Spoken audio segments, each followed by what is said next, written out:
Make our month end of month wrap up. Hi everyone. Hey everyone, it's Heidi and Aaron with the Book Brood, and we're going to bring you a partway through the month wrap up because we've already read a fair amount. Yep. So, you want to go first? Sure. The first thing I read, and I don't have this anymore, this is Miss Marvel Volume 1 by Willow G. Wilson. Yeah. The new Miss Marvel graphic novel, and I enjoyed it. I gave it 4 stars. I thought it was interesting. It wasn't what I was expecting. I was thinking it was going to be much more of a traditional Miss Marvel, and it wasn't. Right, I was expecting it like just a Carol clone, but younger, and I appreciated the difference of she having her own powers and everything. Yeah. Different skill set. It was enjoyable, definitely.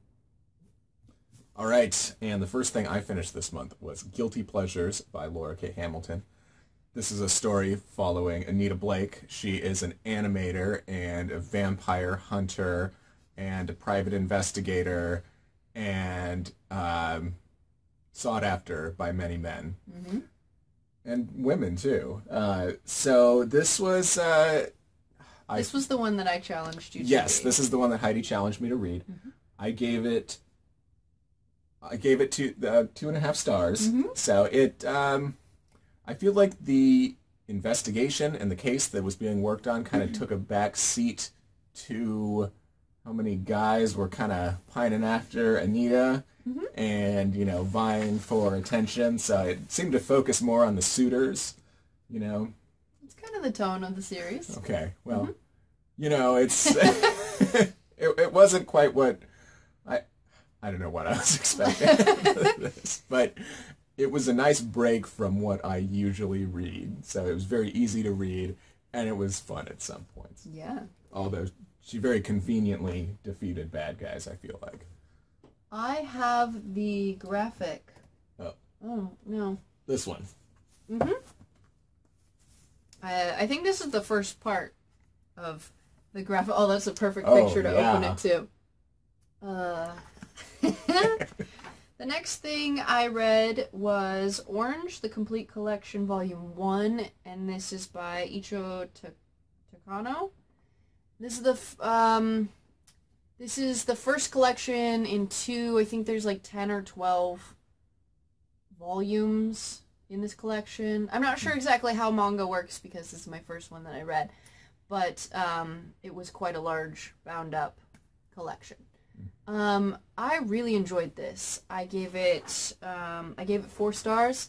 This was a story about a group of teenagers, and this girl gets a letter from herself from 10 years from the future, basically saying there's a new kid in your class, he's going to start soon, and be nice to him because he's no longer with us in the future. And it breaks it down into like certain days, certain things that happen that she regrets happening and she wants her past self to fix or change. And it was really heartwarming and heart-wrenching and emotional, and it was sweet. When you get that one back from Amy, I'll have to read it. It was good. Do you have a star rating on that one? Yeah, 4 stars. All right. I'm not sure if you said that. That's okay. All right, the next thing I read is Adulthood is a Myth. This is by Sarah Scribbles or Sarah Anderson. This one was pretty funny. I think this won the 2016 Goodreads Comic Award, and it's just a collection of just little short comics about how we are all procrastinators and self-conscious of ourselves, and even some female-centric jokes in there that I found pretty amusing too, because I live with 3 of them. So I gave that one 4 stars. I think it's mostly just a bind-up of her webcomic, but, yeah, I like the style, so it's not like a running story. Yeah. Okay, the next thing I completed was The Butterfly Garden by Dot Hutchinson, and this was a psychological thriller, or at least that's how it was marketed. And this was about a crazy sociopath who has this enclosed garden, and he keeps these girls who he dresses and tattoos to look like butterflies, and he calls them his butterflies, and he keeps them for his pleasure. And it's an interesting way to tell the story, because the story starts where the main character is telling how she was captured and held, and then what happened. There was a thing that happened that made it so she is now talking to the FBI. So it's a lot of backstory, but it's told, she tells it like it's happening right then. Okay. So it's an interesting mix. So you're going back and forth between the FBI investigation and then her recollections of what happened. Mm-hmm. So interview room and then memories. Mm-hmm. So, yeah. Okay. Yeah. Cool. I really enjoyed this. It was different than what I thought, and I didn't really think that it was really that much of a thriller. I don't know. Maybe I've got high expectations. I feel like thrillers should keep me on my edge of my seat. I did enjoy the story. I just didn't think that there was a lot of mystery. Mm-hmm. Like, she was just telling a story. Yeah. I don't know. But I did really enjoy it. I gave it 4 stars. All right. So just didn't keep you on edge, really, at all. I mean, it was creepy because this guy was obviously crazy. Mm-hmm. But it was all trying to build up to that big thing that happens, and like, how did she end up talking to the FBI? What happened? But there wasn't a lot of suspense and build up and tension. Okay. It was just a natural progression of a story, I felt like. Okay. All right, the next thing I finished was Isaac Asimov's The End of Eternity. This is not my favorite of Asimov's. It is a time travel story, and it is one that supposedly it's a single timeline, so it's having to do with what are known as Eternals, this society of time travelers, essentially, that have created this place called Eternity that's sort of outside time, and then they travel what's called up and down when, and they fix things to try and preserve humanity, to prevent wars, things like that, and it's a constant thing that they're changing all the time. It's focused around this one guy named Andrew, and I don't like the single timeline. I think that this worked with just time loop after time loop. The main character thought he was so smart and clever, but he kept getting used over and over and over. Like, he kept being had by other people constantly, and he was just shocked that it kept happening over. Right. You know, each time it was like, oh, I thought I had this all figured out. It's like, well, yeah, you thought you did the last 7 times too. An interesting twist on the female character, though. I thought she was very tropically written for most of the book, but there was some redemption, not complete at the end, but at least better than how she began in the story. So I gave this one 2.5 stars. The next thing I read was The Help by Catherine Stockett, and I'm very proud of myself for actually finally reading this. I thought that, because I've had this on my shelf for years, I thought I would never get to it, but I found a great audiobook of this with multiple different voice actors, and it just really put me in the experience of just these southern ladies sitting around talking, and you had the southern white ladies and the southern black ladies, and the difference in like their dialect and conversation and everything. And I really enjoyed the audiobook of this. It did bring me to tears a couple of times. This is not necessarily a story that I would normally gravitate towards. It's not really a story that is for me. I think there was a lot of, I'm glad I read it, but I don't think it's anything that I would read again. This is a story of a young southern college girl. Her family is very much set in the past and, you know, treats blacks separate but equal, like they're your help, and there are some of her friends that are like, well, you can't share a bathroom with them because you might catch diseases, and she's much more worldly, and she's like, well, everyone's just people, and so she ends up trying to write an expose pretty much basically on her town and the tensions between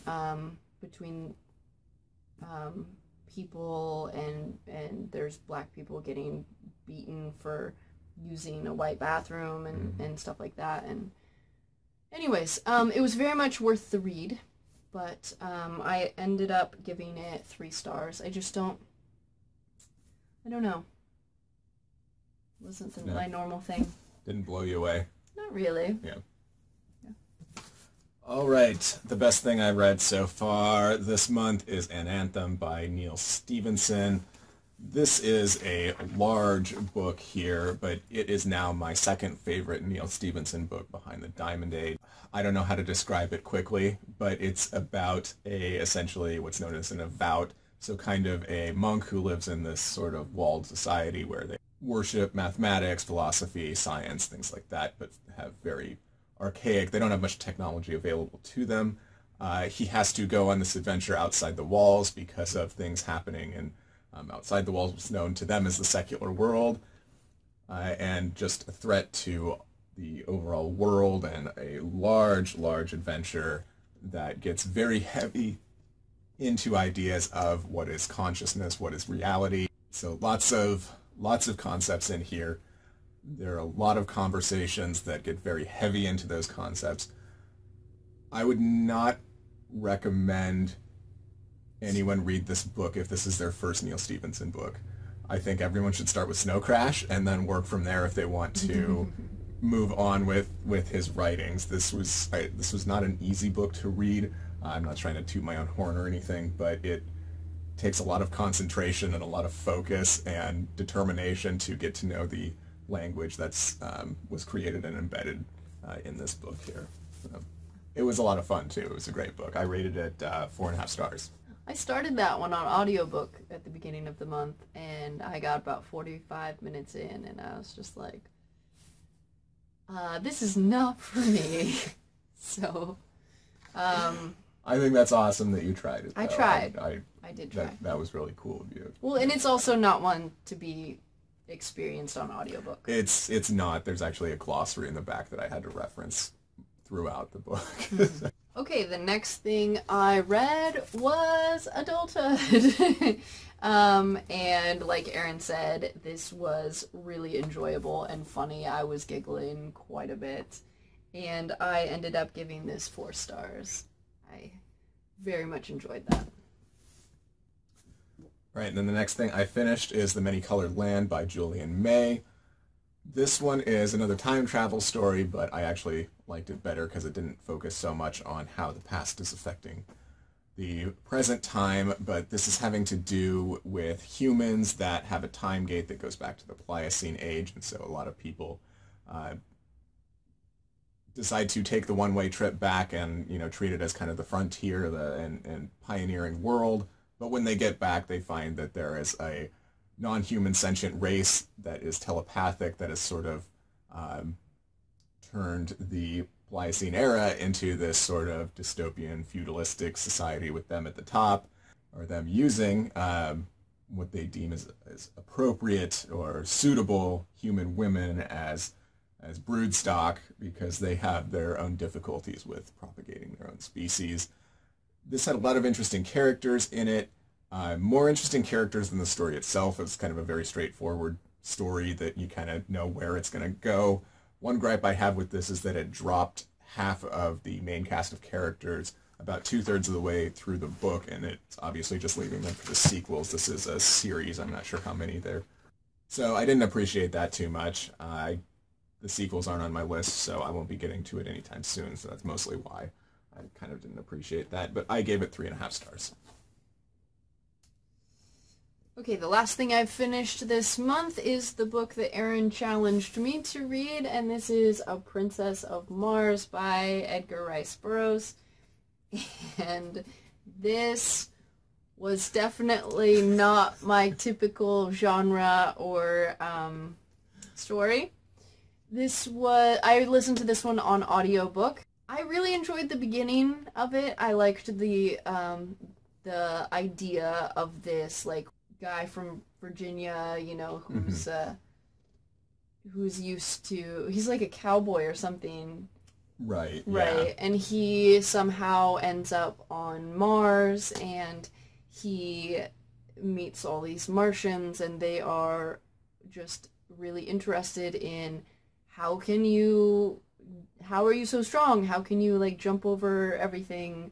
Because, you know, gravity is different and everything. I enjoyed the idea of this. I think it went on way too long and had a very repetitive type of storyline where he was just a total Mary Sue, and he went to this one group of Martians and was like, hey, I do what I want, and now I'm basically the chieftain here because I punched out that other dude, and now I'm going to go over here with these guys, and everyone thinks I'm so cool. And I think it was an interesting story. I don't know if I would read it again or follow up with the sequels, but I'm glad I read it, and I gave it 2 stars. It was okay. Each of our challenges weren't really up our alley, but no, not at all. Yeah. Well, and that's basically the point, is to right, exactly. broaden our reading. Yes. All right, the last thing I read is To Your Scattered Bodies Go by Philip Jose Farmer.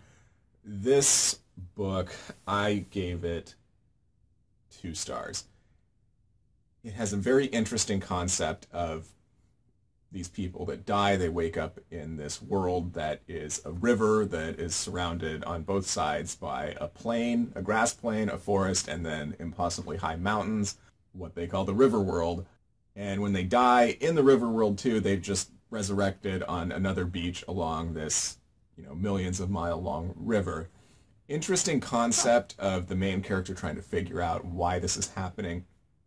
But this author has some issues, and I try not to let the author's issues get involved with how I judge the story, but it was just so obvious and so annoying.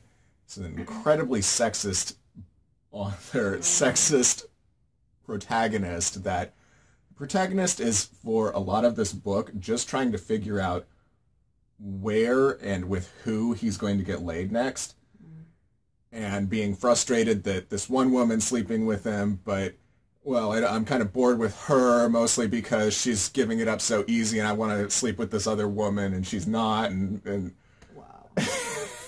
it's like, wow, man, That's it's like, why?